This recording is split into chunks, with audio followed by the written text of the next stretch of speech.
Hey church family, welcome to our weekly word of encouragement. Two things to share with you today. One, it's 2021. I know you already know that. Number two, it's hard to believe we're 4 years down the road and it's time for us to go through another elder process. Why do we do that every 4 years? Well, you're not going to find that in Scripture. Scripture doesn't have a term or a length or a number of years a man should serve. But many churches, and our church, believe it's healthy to go through an elder process every 4 years. It gives men an opportunity to rotate out. It gives us as a church the opportunity to raise up leaders and more men to serve as elders.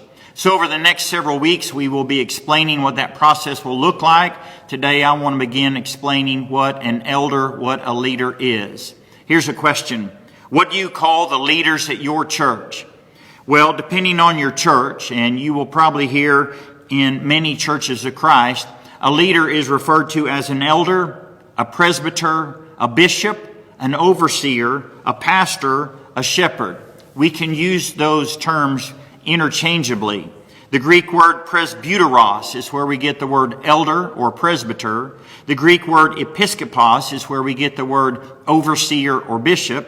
And the Greek word poimen is where we get pastor or shepherd. Here at Belton, you will usually hear the words elder or shepherd.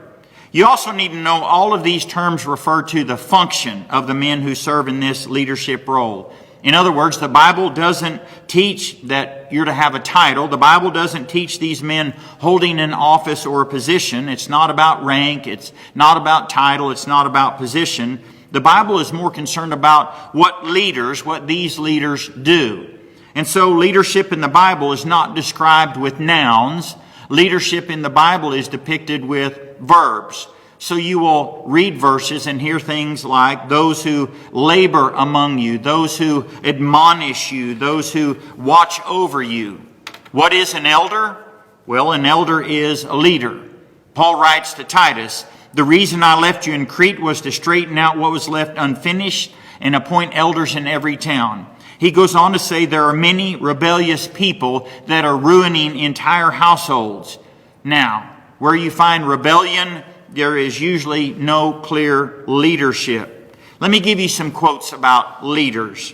Tom Landry, former head football coach of the Dallas Cowboys. "Leadership is a matter of having people look at you and gain confidence, seeing how you react." J.O. Sanders, "Leadership is influence, the ability of one person to influence others." John Gibson writes, "In any group of people you will find leaders and followers. That's nature. And I fail to see the wisdom in appointing followers to be leaders and leaders to be followers. Yet this is exactly what's being done in many places, including the church." Dwight Eisenhower said, "In order to be a leader, a man must have followers." So just a few thoughts as we begin thinking about our next elder process, as we begin thinking about our next elders, our next leaders. So stay tuned. There's more to come. I hope you have a blessed week.